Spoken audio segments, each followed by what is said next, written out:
let me add myself to the stage. Of course, there's nobody here because it's Easter and you are spending time with your family. Of course, you are. And what am I doing not spending time with my family? We are actually in between egg hunts and Easter dinner. So, because I did not do a draw stream last week, I feel obligated that I squeeze this in for many reasons. So, last week I had the Syracuse Collectors Con, and I want to give you guys an update. It went very well. And I want to give you the specifics about that because part of the channel is to encourage the independent comic creators to get out there and share your creation, market your creation to people, and all the things that go along with it. And so I hope to inspire you by letting you know things like how much I made, uh, conversations that I had, things that I was thinking going into it, things like that. So I understand that there is a very small likelihood that anybody is going to show up. So I'm just going to rattle on, and then what I do if you're new to the channel is I will show you what is on my drawing board, and the drawing board will have a sketch cover for Superman number 75. This is where what's his name beats him up and they both die. Why can't I think of it? I have the book right in front of me. What am I waiting for? I just open up and the name escapes me because I'm old. Doomsday. And at the same time they clobber each other. One goes down, one goes up, and they both die.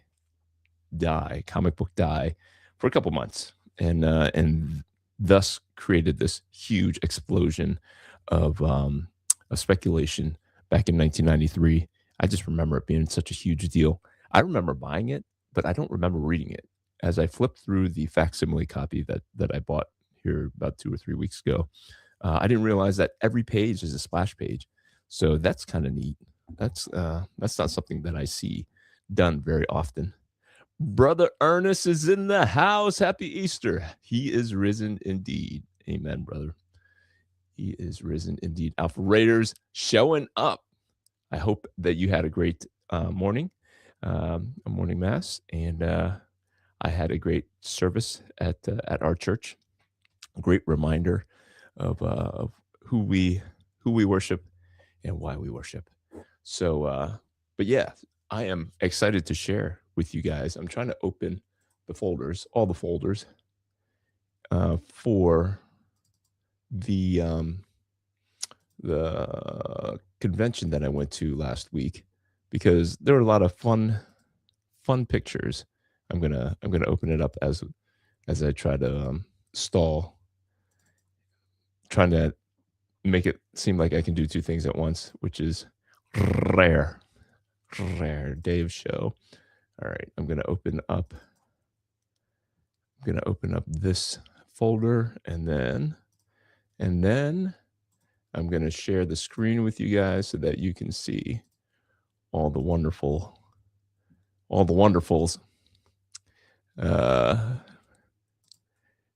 And share that screen.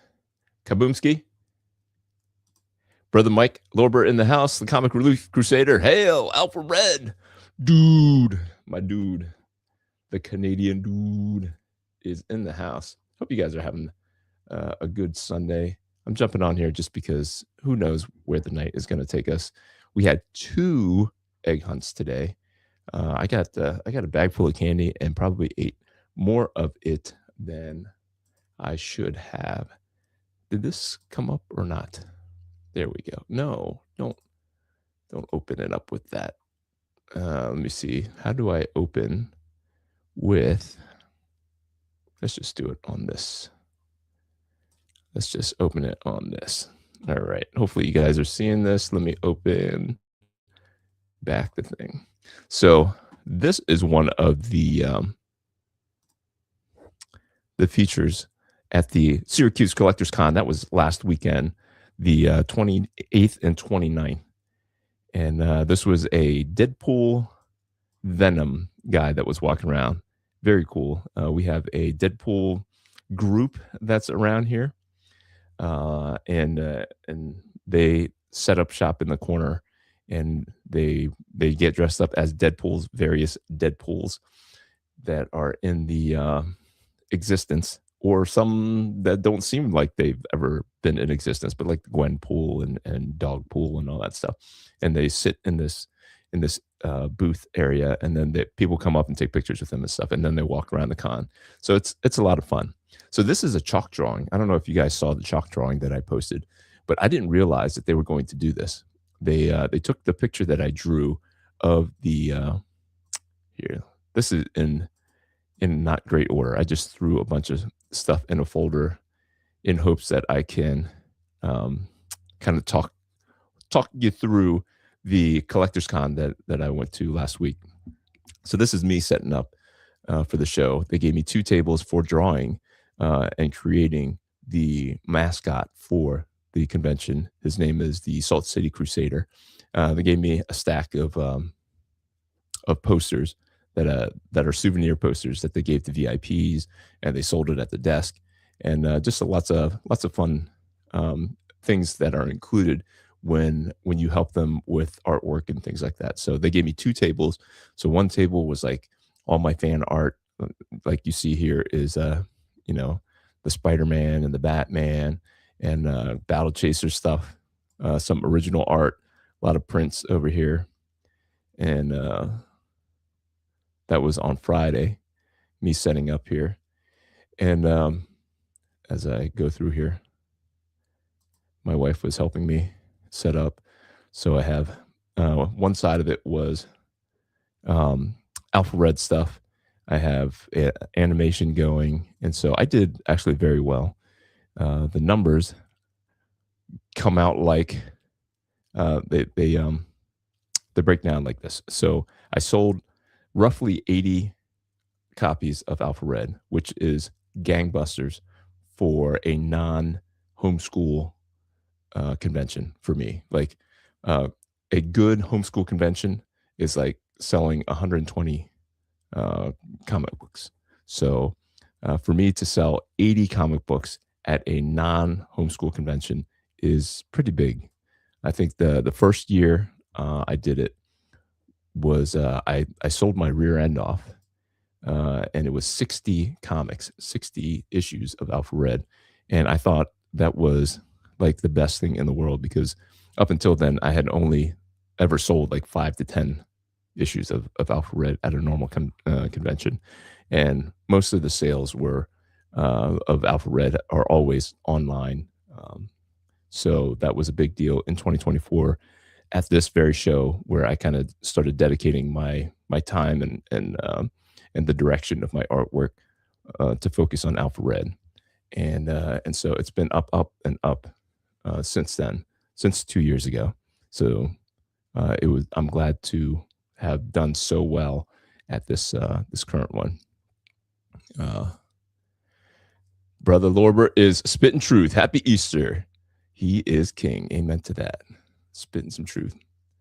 And this is my wife helping me out. It was supposed to be like to promote the show the day before and get people there, except I forgot my phone at the convention, and so I was not able to promote it the day before. And I just up and left because it was so cold. They had the doors open, and last weekend was so cold that I just went ahead and abandoned ship. I set up most of my stuff, and I knew that I would have enough time the next morning to set up. This is my daughter helping me. She was a little squeamish on handing out the free trading cards. I hand out the free trading cards that I typically stuff into things. Look at how sheepish she is with handing it out. A lot of people said no to her. And I said, girl, you just hand it to them and you say, can I give you a card? And they'll just take it. They don't know what to do. So look at her. But she did so well. This was at the very beginning of the day. So she gave me a hard time about laughing at her. But this is what the chalk drawing started to look like.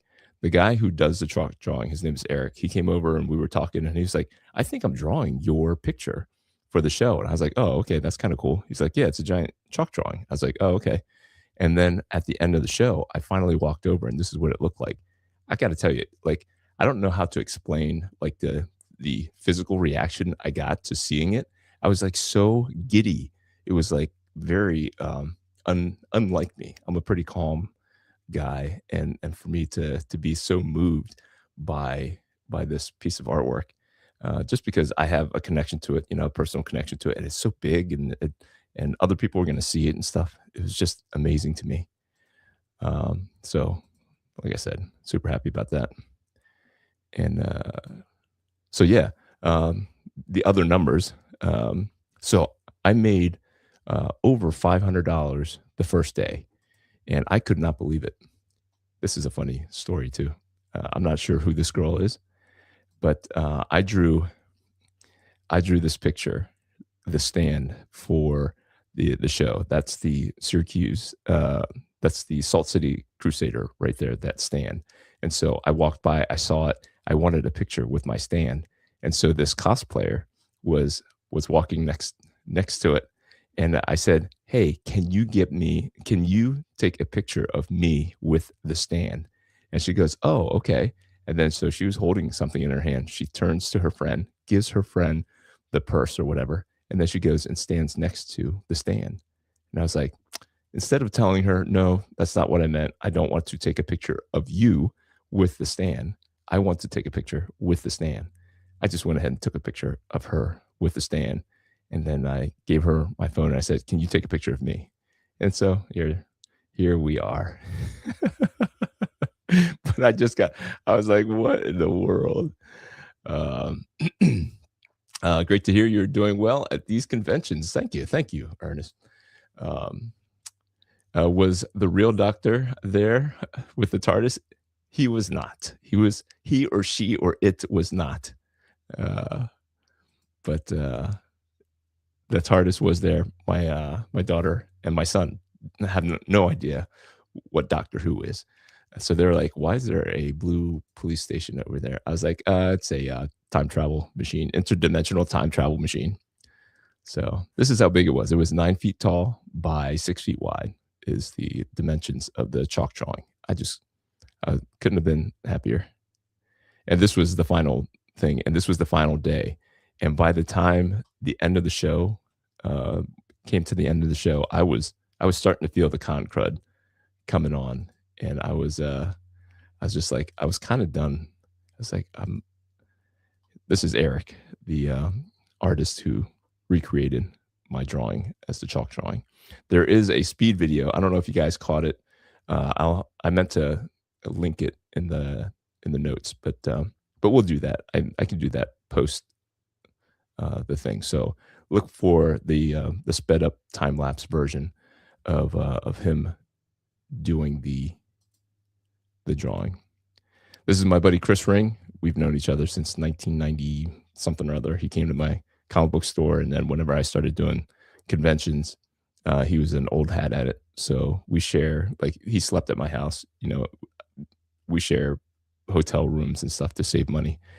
And so we posed next to the we posed next to the Syracuse, the Salt City Crusader, and Salt City is the nickname for Syracuse. So that that's why the funny name.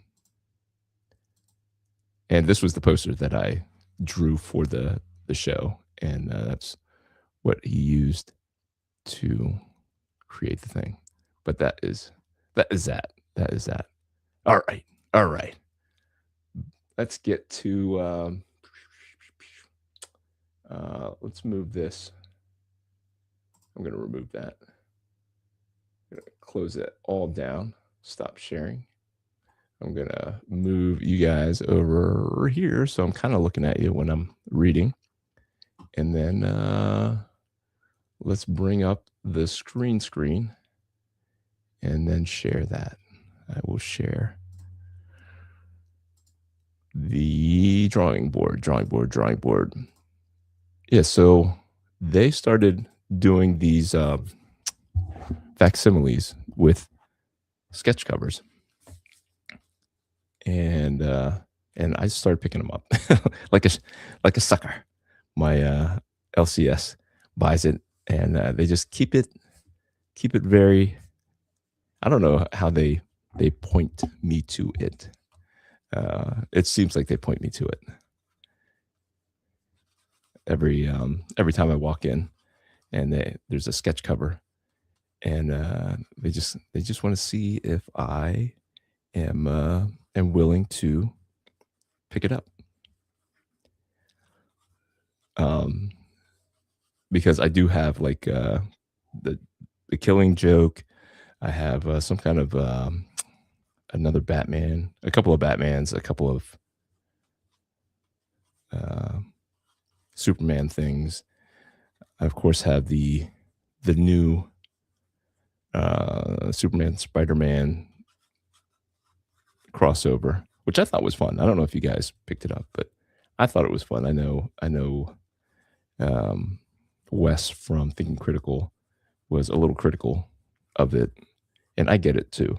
And they should do a complete story because the original Superman Spider Man was actually a really good, well done, complete story that introduced the characters and did all the things just right. I think. Whereas this new updated 50-year anniversary kind of was like I don't want to say a cash grab or a just kind of fan service kind of a thing where they're trying to give you many many reasons to pick it up, which which I enjoyed.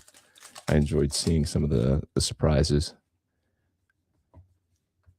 and so I can't complain too much about how they did it.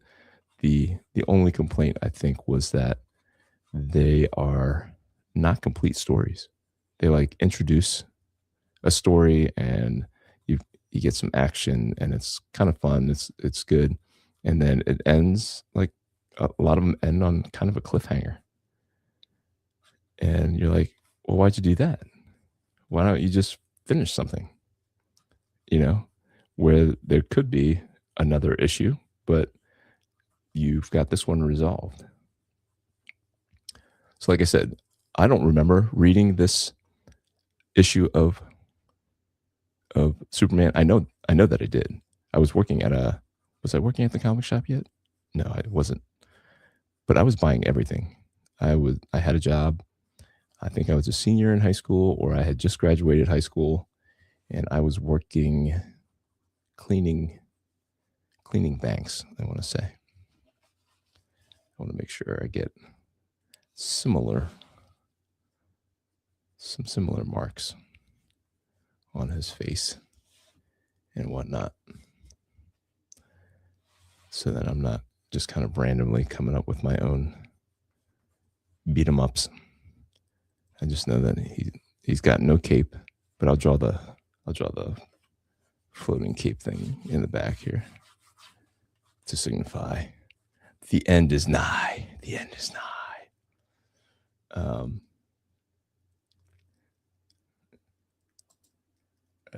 All right, we did. I'm caught up. But yeah, we want to keep Superman. So my comic shop just knows that I'm kind of a sucker for these sketch covers, and so the facsimiles are are just kind of the nostalgia of the facsimile is too strong for me to resist, and now I have to draw them, draw on them, so that I can buy more sketch covers. I think that's my the main purpose is to be able to draw on more sketch covers for whatever reason. They got me.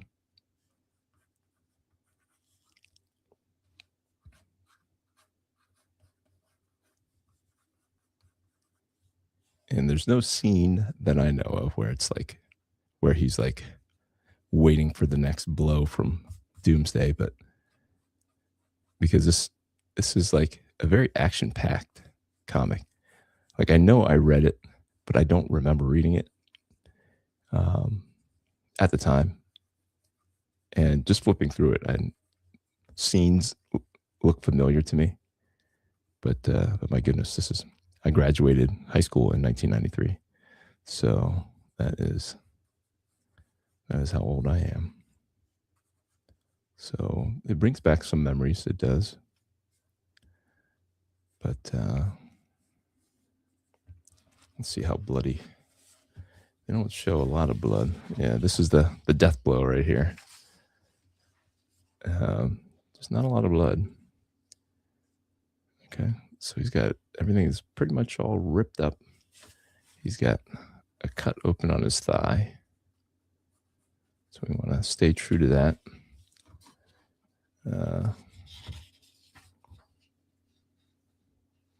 Both his thighs. Somehow it's still tucked in. And there's a little remnant of the cape over here. Somehow beyond. Maybe not. Maybe it was just some miscoloring. I thought I saw some redness over on this side, but maybe not. Okay. But yeah, it looks like everything else is intact. So we're gonna keep the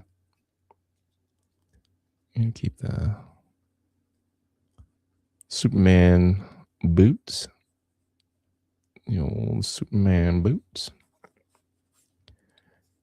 And let's see how I can make it a little bit more dramatic, not so generic. Because as compelling as this issue was, and it's a tearjerker. I think they did a really good job. Dan Jurgens did a really good job of emotionally kind of getting you emotionally invested in Superman and the sacrifice that he had to make, because Doomsday is so darn powerful.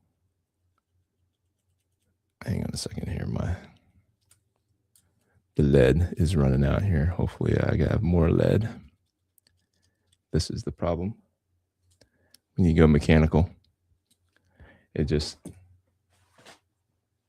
runs out when it runs out. And I'm sure I had some signs that it was going to run out, but I did not.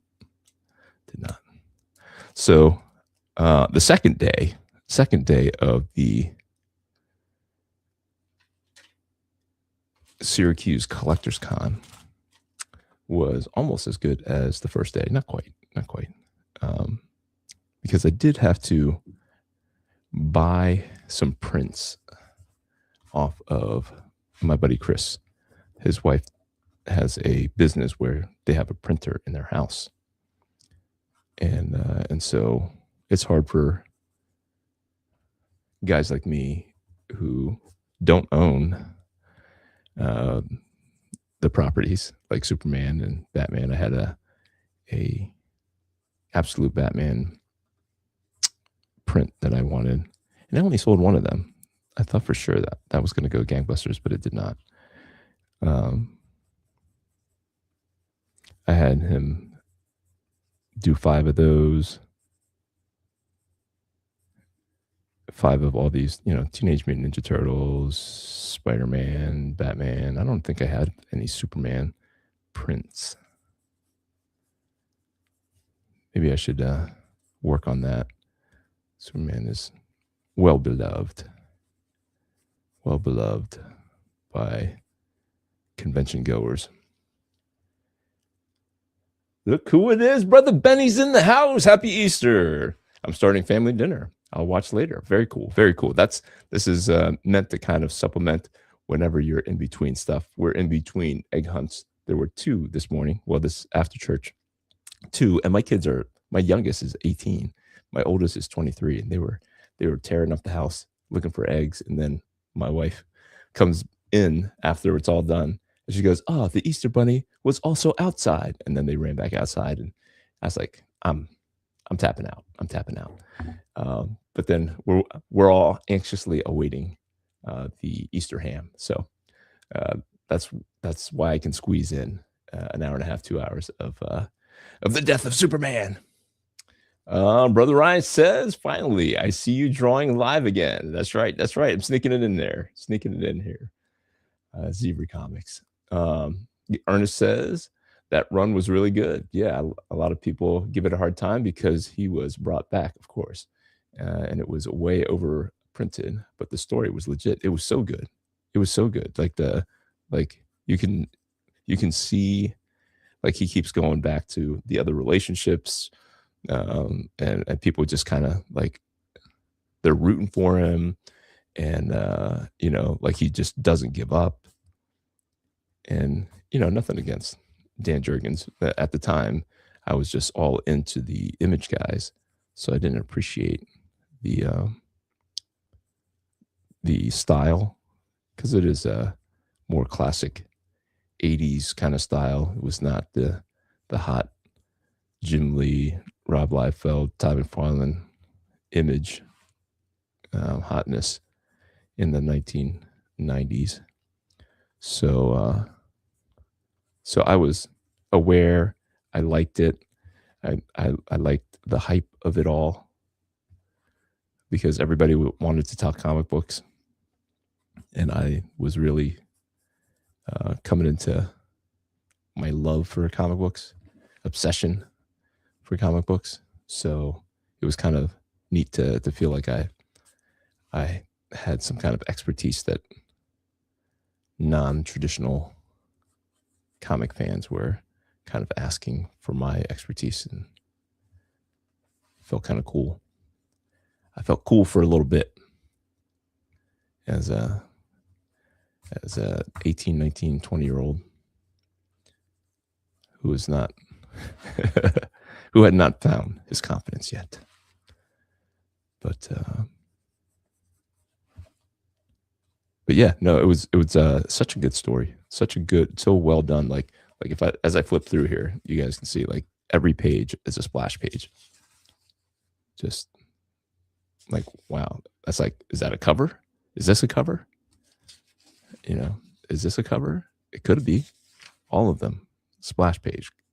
You just put a Superman across the top here, and you get it could easily be a cover, or the first page of a book. You open it up and Kabamski. She's like, wait, please come back. I was like, no, don't go, Superman. But yeah, so good, very powerful.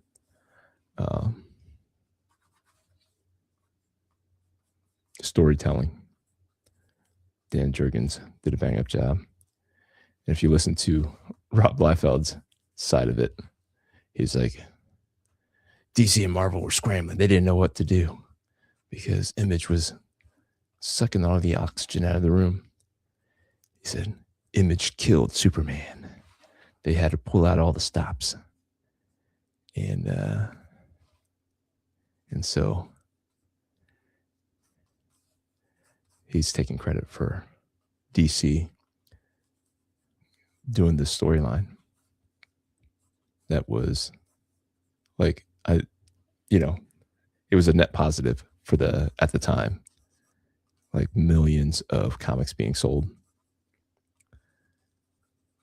So it can't be negative. The negative was that, people didn't understand that they're comic books, and the characters, especially a character like Superman, was never going to die. He would return for sure. And even the return was sold very well, as any historian, comic historian would admit. But all the speculation kind of went to the heads of the retailers, and they thought the ride was going to last forever. And when it busted, there were a lot of retailers who got stuck with a lot of inventory that they didn't adjust for when The speculators pulled out.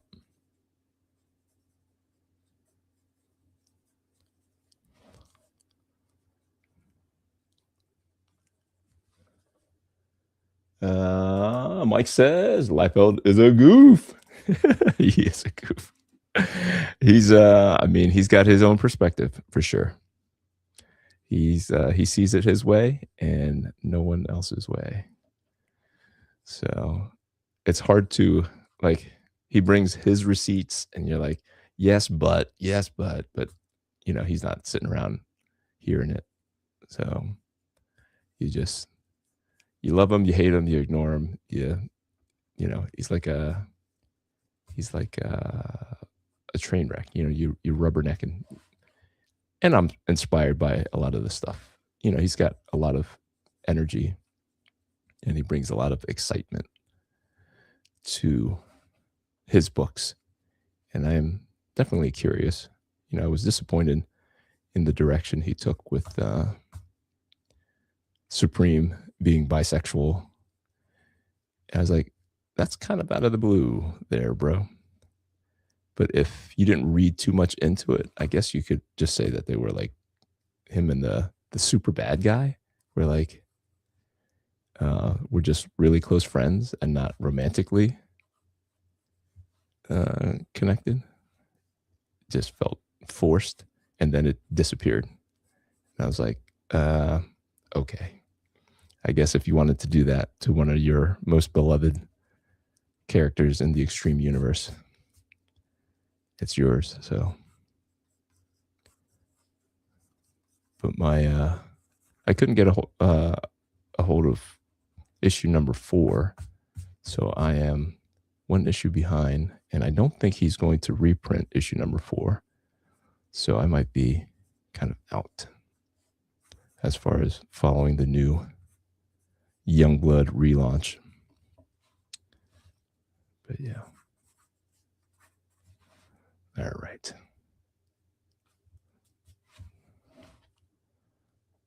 So he's got a big gold goose egg on his face right there. That's one of the things that I remember from back then. I was like, the coloring, they just went for that goose egg. Like right on the side of his face there. I'm like, okay. All right. So we gotta get more hair down here, a little messed up. And then we'll see how I want to do the shadows. See, this is the frustration of working with mechanical pencil. You're drawing, and then the lead shrinks back into the pencil, and you're like, are you out? Are you not out? And I think I just pulled the head of the thing out. Come on, guys.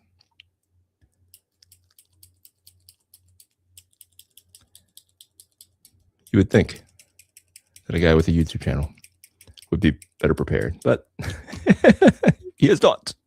He's not. All right. Third pencil's a charm. And if this does the same thing, we're just going to go straight to the inks. It just means it's time to ink. Time to ink.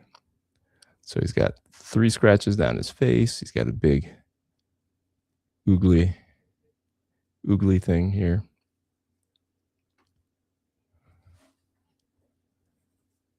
But yeah.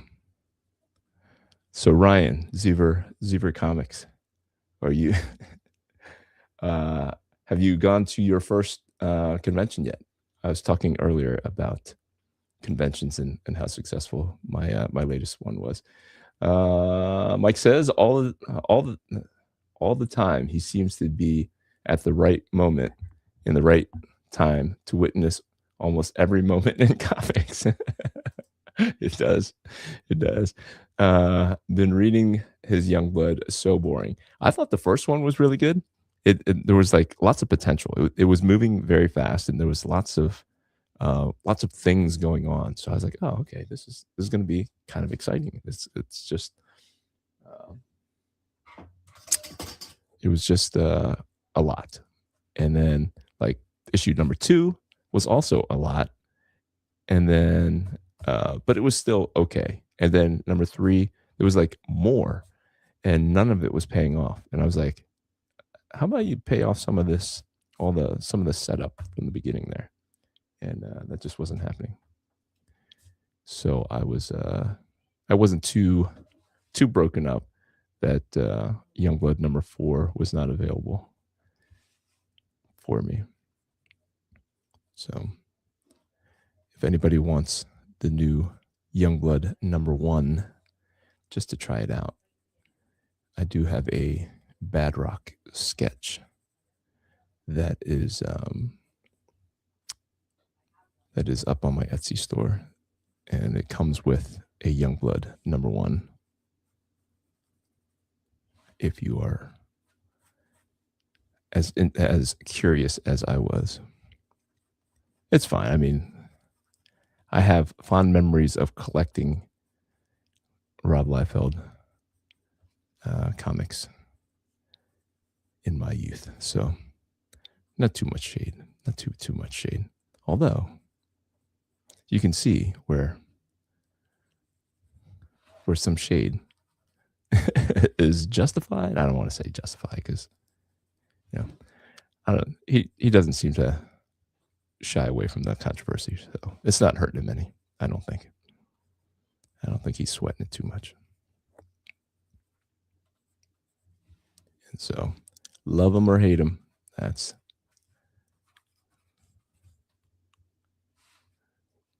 he is.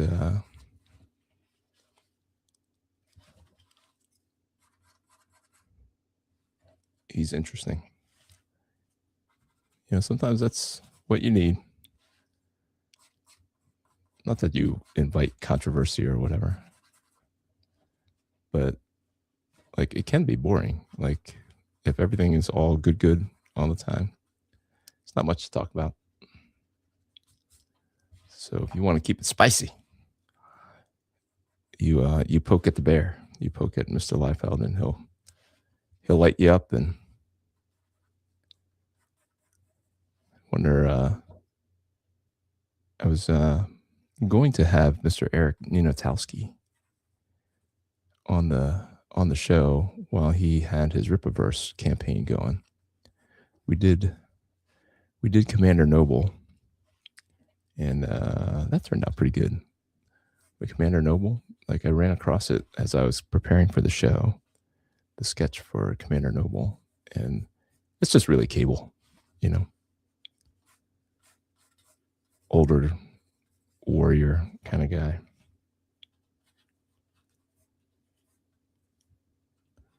And that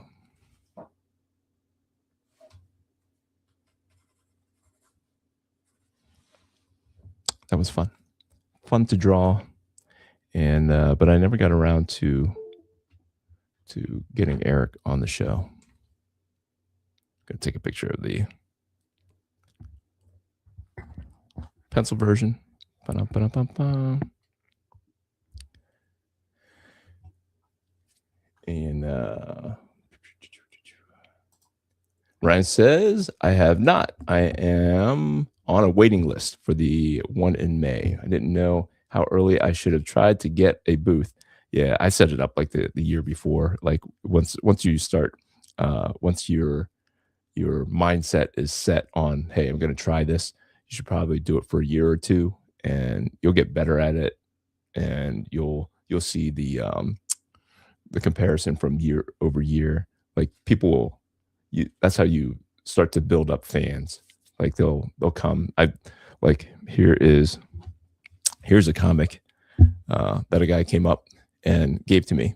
I don't know if you guys were watching. I did a live from Substack, and a guy by the name of Barry Lee. I talked to him last year at the show. He came up and bought Alpha Red, and came back this year and brought me a book and gave it to me for free. and then bought the consequential, like the next issues of Alpha Red, and so you get fans, and they are they they're like the reason why you do it, almost. Like it's so fun to reconnect every year, and then you start remembering their names, and things are better when you are consistent. You show up all the time, and you act professional, and people remember you. So overall, I made, what was it, $946 and some odd change, just because of fees and things like that. That's why there's dollars and cents and stuff, because I just charge in whole dollars for the most part. But take home was after I paid my buddy for the prints, $50 for the prints, brought home $896 for the weekend. And because the convention is only 10 minutes away from my house, there was no overhead, zero overhead. Was able to eat all my meals at home, brought snacks, all that good stuff, traveling, no parking woes or costs, no hotel stays, none of that. So this was a no-brainer for me. And because I helped out with the some of the artwork to promote the show, he gave me 2 tables, and that double table really, really helped out to kind of diversify where I was getting my money, because some people were there just for the Alpha Red stuff, which was really, really cool. Actually, there was someone who came up, a girl who came up, and she remembers me from a convention back in 2016, I want to say. Back when I first moved up to New York, and I was looking for comic book shows to do. I heard about one that was about 40 minutes from my house, and it was being held at a comic book store.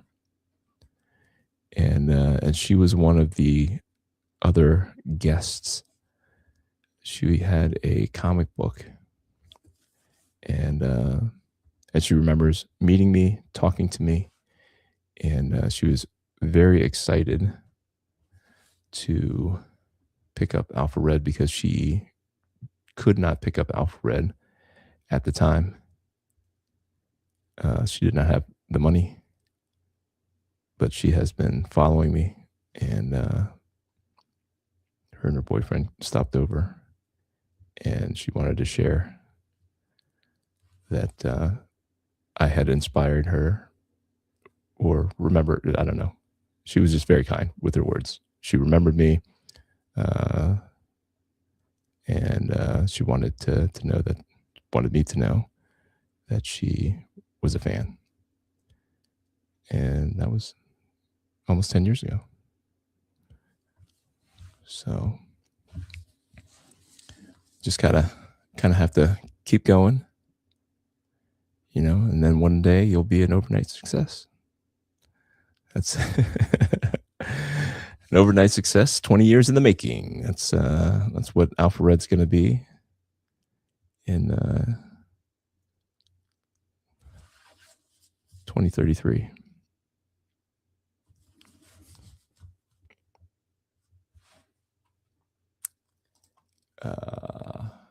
Mike says, plus in constant Marvel character ripoffs. Yes. I expected better after all these years. No, that's his formula. That's definitely Rob Liefeld's formula. There's nothing new under the sun. Same powers, same look, slightly different origin. don't reinvent the wheel. No need. People just make it more violent. I think his MO is just to make it a little bit more R-rated, closer and closer to R-rated is the direction that it felt like. Like as I look back, even with Jim Lee, with Todd McFarlane, all of those guys, they just did like PG-13 versions of the X-Men and Spider-Man and the Avengers. Oop. And I don't know if that was what contributed to their success. You know, they were obviously drawing women who were less dressed. The sexiness of the women, the swimsuit issues and all that. I don't know if there were swimsuit issues prior to those image guys, but I remember the X-Men swimsuit issues, Psylocke coming out of the water, and all those kinds of things. But you know, Gen 13, you know, very PG-13, rated R, kind of really pushing the envelope there. And did that contribute to their success? I don't know. I mean, I don't remember. Obviously, I don't. As a young man, I was not thinking, "Wow, that's inappropriate." Like, it was just all acceptable to me at the time. Before I was saved, before I met my wife, all those things. In fact, the Gen 13 cartoon, I guess Jim Lee spent a lot of money. He wasted a lot of his Wildstorm money initially creating a Gen 13 movie.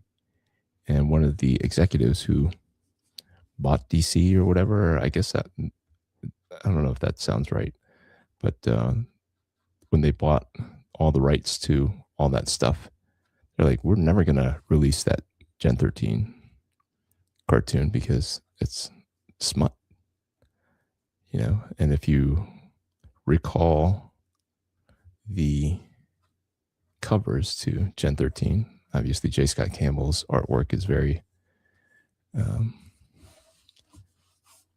risque, kind of, you know. The ladies look very sexy, and that is the appeal of his artwork.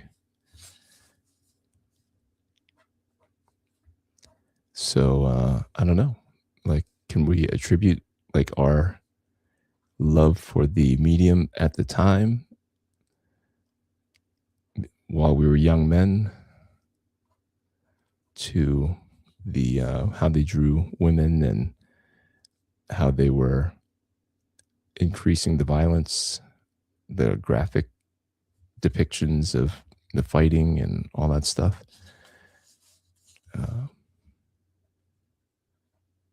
Is that what we were drawn to? Or was that a mix of why things were getting so popular? There were some of us who were there for the Jim Lee art, the Rob Liefeld art, and it was just exciting. It was new. It didn't look old and classic. But at the same time, like I didn't notice that the violence and the sexuality was escalating. Just not something that I was aware of because I didn't mind it. Now, as an adult and a parent, someone who is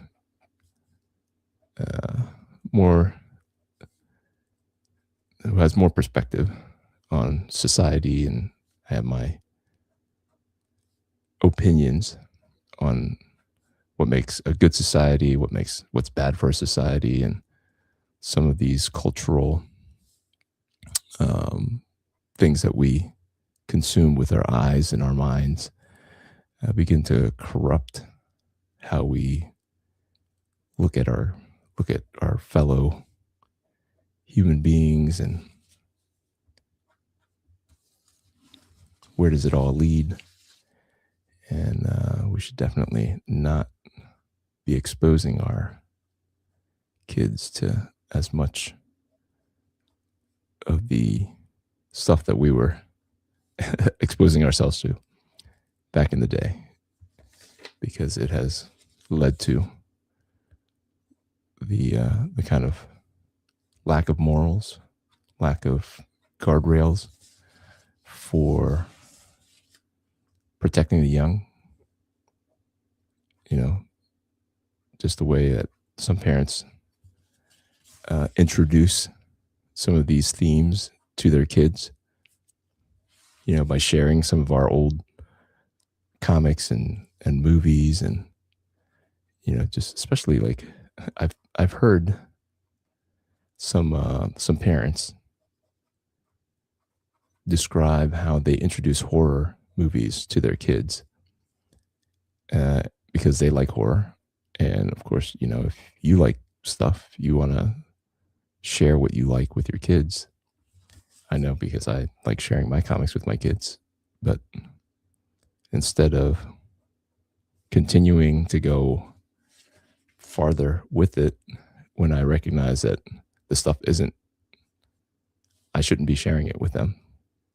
You know, they can discover it on their own outside of my influence. But so they'll describe how they're sharing horror movies with their kids, and they said, "Oh, this is going to be scary. You just let me know when it's too scary, and we'll turn it off." And so they'll watch it, and then, oh, it's too scary. They'll turn it off, and then a couple weeks later, the kid will say, "Okay, I think I'm ready." After weeks of nightmares, they think they're ready to watch the horror movie. I'm like, yeah, maybe you should just not show your kid the horror movie when they're like 12. Okay. Yeah, you're the parent. You're supposed to know better. But I just wish there was more guardrails on protecting our kids, because these things do not occur in a vacuum. They don't stay in your house. Just because you show your kid bad stuff doesn't mean it'll stay in your house. And then we become the bad guys if we say, "No, I don't think that's good for my kid or society in general." I'm an old fuddy-duddy. Mike says, "We don't do horror in my household." We do not either. We cannot do it. I don't understand the appeal of it, honestly. I used to watch horror before I met my wife. And she's a big old scaredy cat. And I used to watch it fine, get my little nightmares or whatever. It wasn't my favorite, but I had friends who liked it, so we would watch it. But when I started dating my wife, we would watch it, and she would scream at the scariest parts. And I could, you can play it cool when you're watching it by yourself and you get scared, like on the inside, like, "Oh man, that was scary." But when the person right next to you jumps and screams at the exact jumping and screaming part, it scares you like to the core. Like, goodness, that was so much scarier watching it with someone next to you screaming at the top of their lungs at the scariest part. Like, let's not do that anymore. So she didn't like it. So we stopped watching it. And I have not wasted any more sleepless nights being afraid of things that I didn't have to watch. So that is where I stand on horror. And there's Christians who like horror. I don't understand it. We used to have a pastor whose favorite author was Stephen King. I was like, bro, it's like, I love reading, I love fiction, and he just does it so well. I'm like, yeah, but his stuff is demonic. I don't go to that church anymore. Don't go to that church anymore. That's fine. I mean, he seems, I don't know, he seems well adjusted as a pastor, and his church seems to be doing fine. But I can't pretend to understand how those things go together. But hey, not my walk to walk.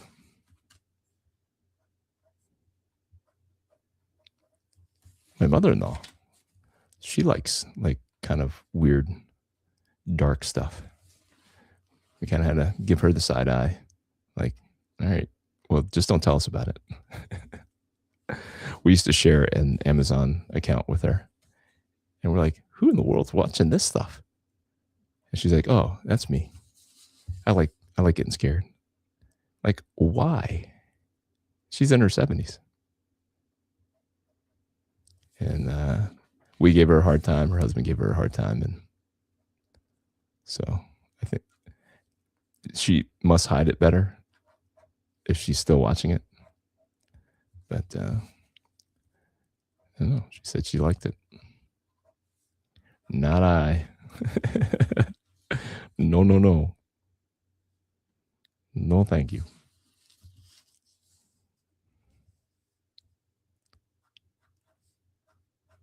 No, thank you. Let's see if Mike says it has a negative spiritual effect. I agree. I can't see it any other way. But maybe if you guys are out there and you're Christians and you like horror, you want to chime in and say it's no big deal. I would love to hear the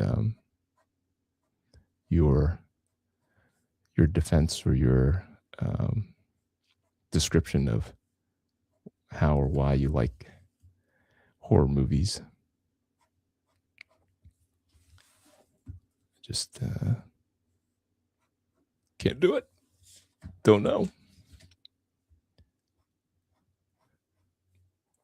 Because it has a way of sticking to you.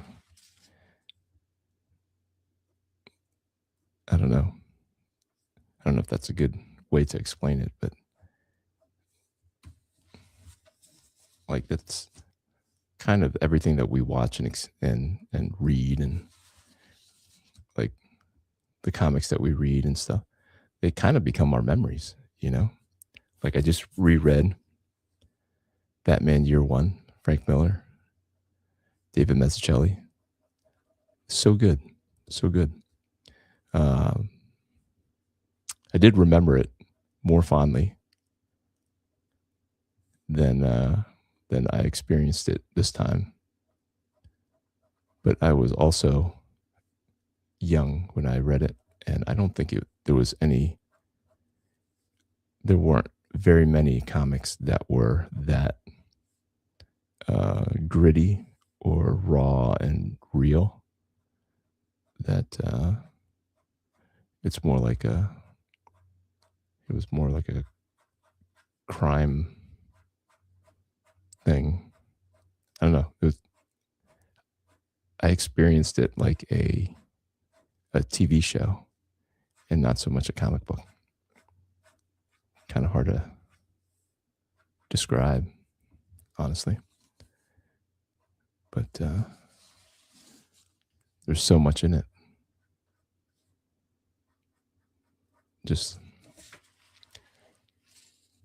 And there was some moral grayness in Jim Gordon and the Lieutenant Essen. He's got a pregnant wife at home, but he and his wife are not doing well as a couple. And he doesn't say that he sleeps with her, but they they make out a bunch. So there's some implied infidelity. And I don't know how much of that was ever in comics before Frank Miller started putting that kind of stuff into the superhero comics.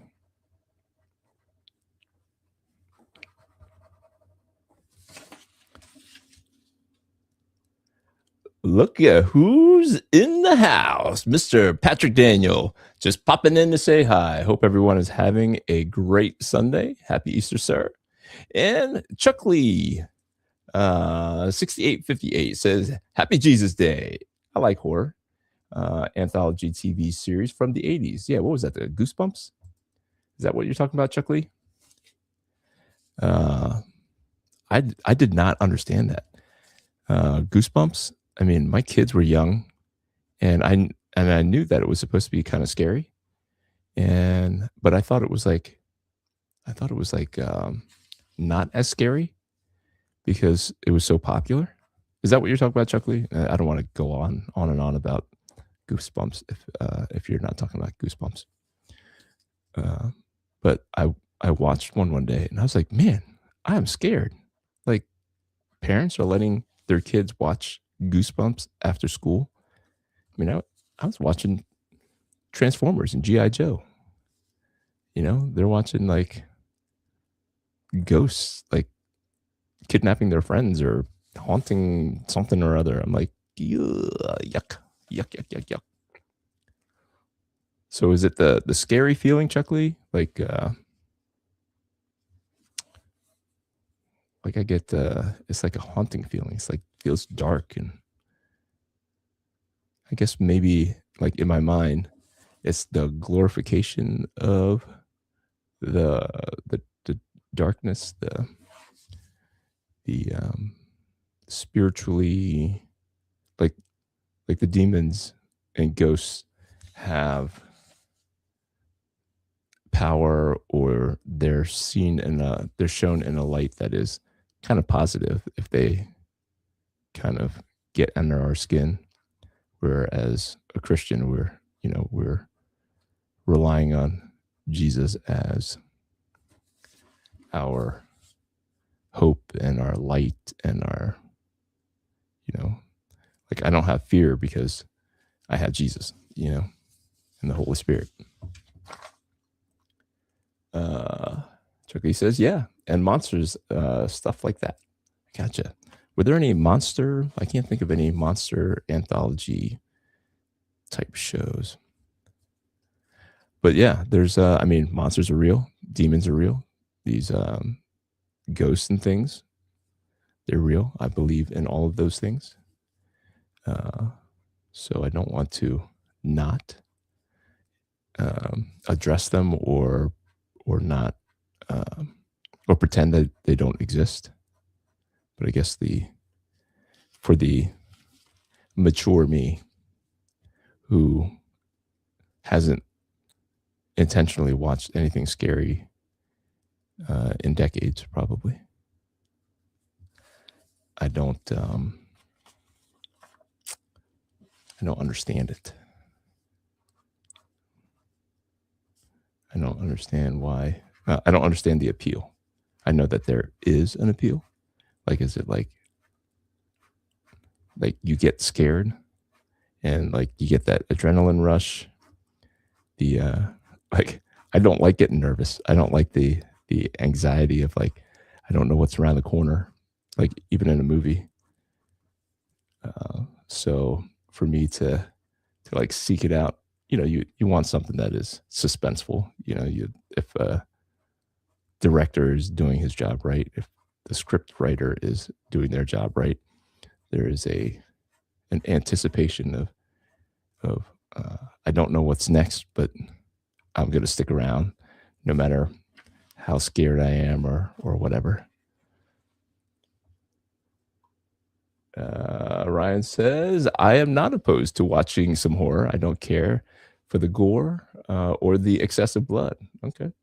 So the horror, like spirits and ghosts and hauntings? Is that the horror, like the nun thing, the slasher nun lady? I don't know what those movies are.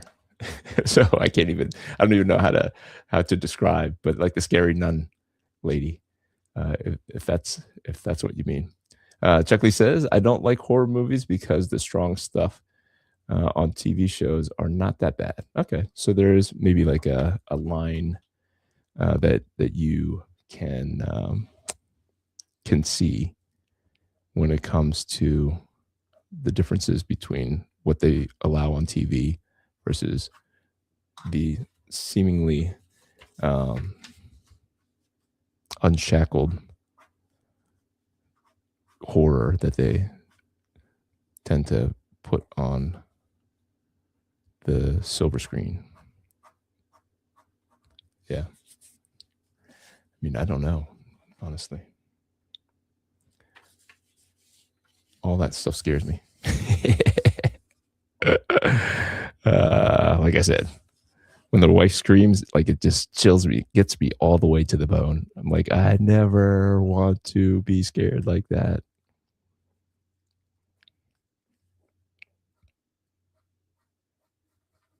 So I'm putting this behind the pole here. So this is the shadow of the cape.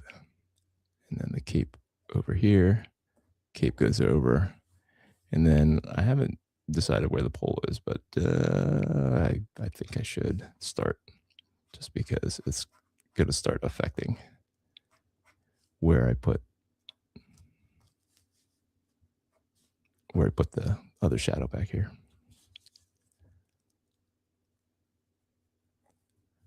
Yeah, I like, like suspense and stuff, especially in action. If there's there's a kidnapping or, whatever. You understand that the stakes that come from that kind of danger. But like the horror stuff, I guess, like haunted, ghostly kind of stuff, creaking floors and stuff that jumps out. Like, no, thank you. Especially because I live in an old house. Maybe has something to do with it. There's lots of creaky deakies around here.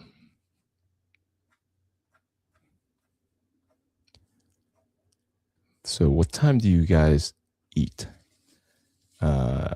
Easter stuff? Because I asked my wife, because my in-laws are in town for Easter. And so I asked her yesterday, when is it? When are we eating? Because I wanted to plan a draw stream. And she's like, 5 o'clock. I was like, oh. So not like a random 2 o'clock in the afternoon Easter meal? She's like, no, that's stupid. Because that's not a meal. Because I would be so hungry, right? We're all hungry. And we're eating stuff from then until 2 o'clock. And then when the ham comes out and whatever, you're like, hey, not that hungry. Thanks. I ate around noon when our society agreed that lunch is. Okay?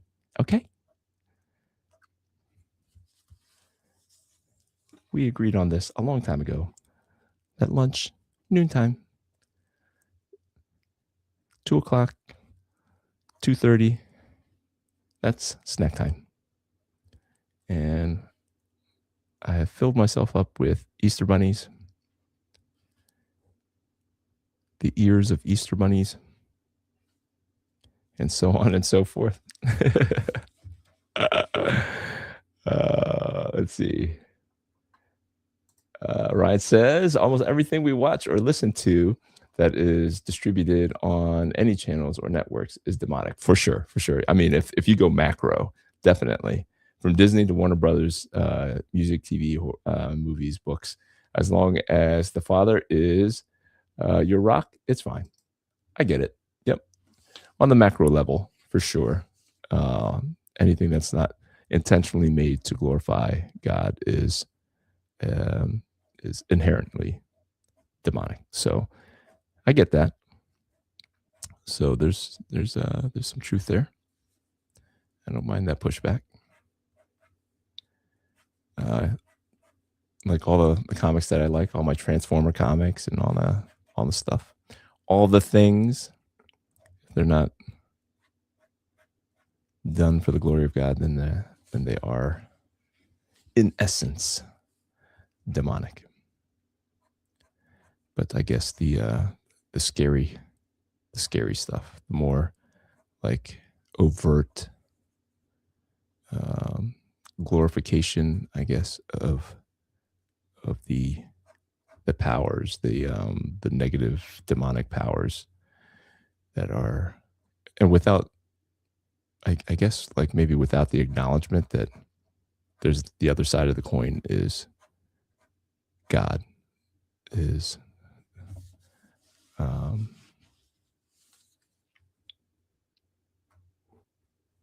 the angelic, good stuff, like truly good because it's godly kind of perspective. All right, guys, we are nearing the end. It has been a little bit over an hour. I appreciate you guys hanging out on an Easter. I didn't think any of the Alpha Raiders were going to show up, but I appreciate you guys popping in, hanging out. If you haven't hit that like button yet, do me a favor, hit that like button, and maybe it'll show it out to more people on the rerun side. But yeah, Ryan, it is a good perspective to keep, just to remind ourselves that, hey, guard our hearts as we consume the things of this world, and you know, they're hacking God's stuff, you know, like stories. That's the best delivery of lessons, is telling a compelling story. And you know, everything that we draw is we're drawing something that God created, or a version of it, whether it be imitating him directly or mutating it into something that he did not intend for it to be. It's fine, you know. It's a perspective. That's a perspective of it. All right, guys. Maybe we'll do a speed drawing of the coloring of this at some point.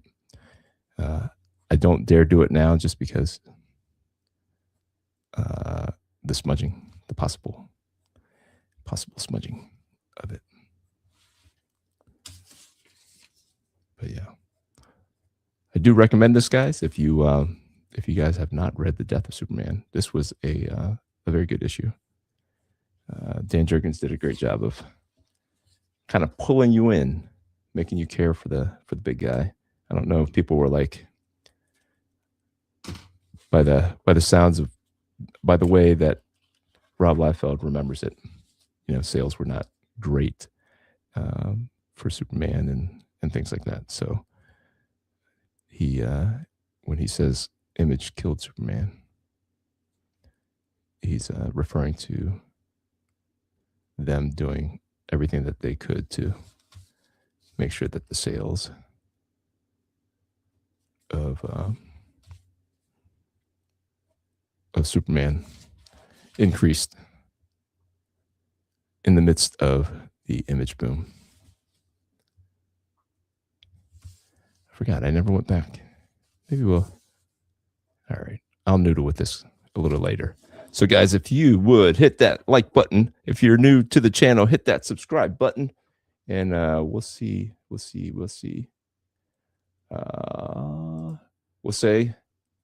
remove that. And Chuck Lee says right now, and then later around 4 p.m., my family is cooking all day long. All day long. You might be Vietnamese. You might be Asian. You might not be culturally what everybody else is doing. I think most of America is the one meal. Like Vietnamese people, we would eat all day. I would be so stuffed by now. And then in about an hour, I'd try to eat more.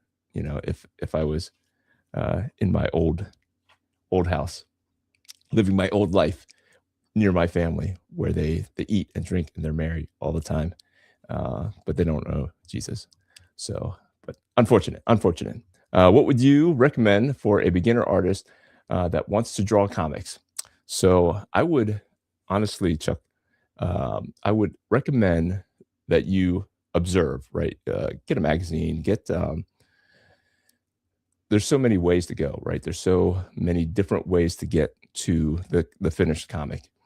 So one of the ways is if you are more drawn to realistic things, a realistic style, then pick up magazines, pick up or pause videos and get the gestures, get the proportions, get the anatomy right, and then move from there. If you're more cartoony, um, like just look at comic books.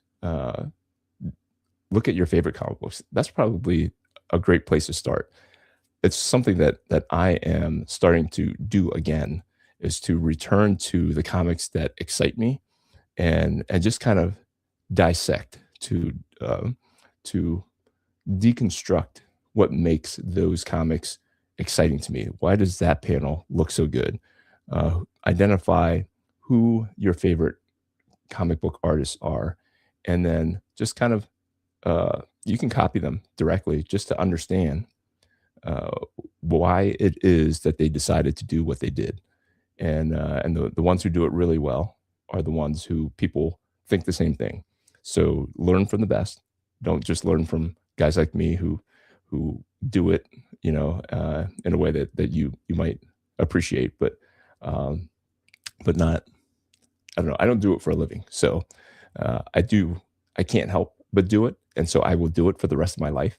So Alpha Red is like I say, Alpha Red is inevitable because I just won't stop until my arm falls off, or Jesus takes me home. You know what I mean? So if you want to follow me, this is my thought process. I'll talk through my thought process, but look at your favorite artist and just kind of deconstruct what they do, and be influenced by their influences. Because if you do enough research on that artist, you'll see who influenced them, who they're looking at, who they're inspired by, and be inspired by those artists. And then storytelling is huge. So don't forget the storytelling part. Drawing one cool picture is awesome. Like this comic is full of splash pages, which is phenomenal. But it's not going to be something that you can do month after month. So that's what I would recommend as a beginner. And then look up anatomy books. I have a stack of anatomy books. Bern Hogarth is a good one to use. Masters of Anatomy is a comic book centric tool. So look for that. Masters of Anatomy. It's an actual book.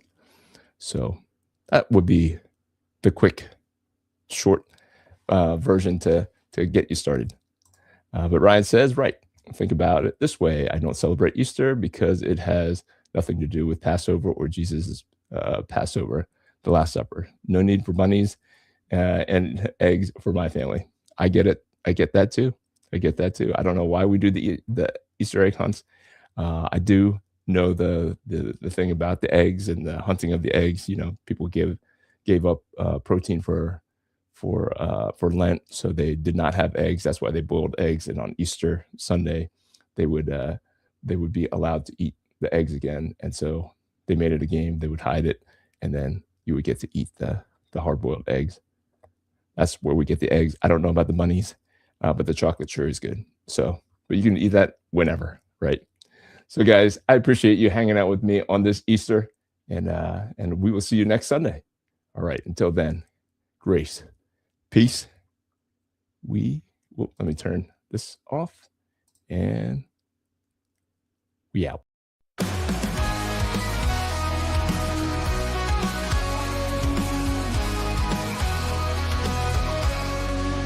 From the shadows with courage in his heart, a beacon of hope. He's ready to start, with faith as his armor and a fire in his soul. Alpha Red stands tall, fulfilling his role. Alpha Red, the hero we need, with the power of faith, he'll always succeed. Fighting darkness, he'll never dread, for the world is safe with Alpha Red. Red. In a world full of chaos, where evil may lurk, he fights for the righteous, his mission and work. Guided by God, with strength from above, he battles the darkness with unyielding love. Alpha Red, the hero we need, with the power of faith, he'll always succeed. Fighting darkness, he'll never dread, for the world is safe with Alpha Red. Alpha Red.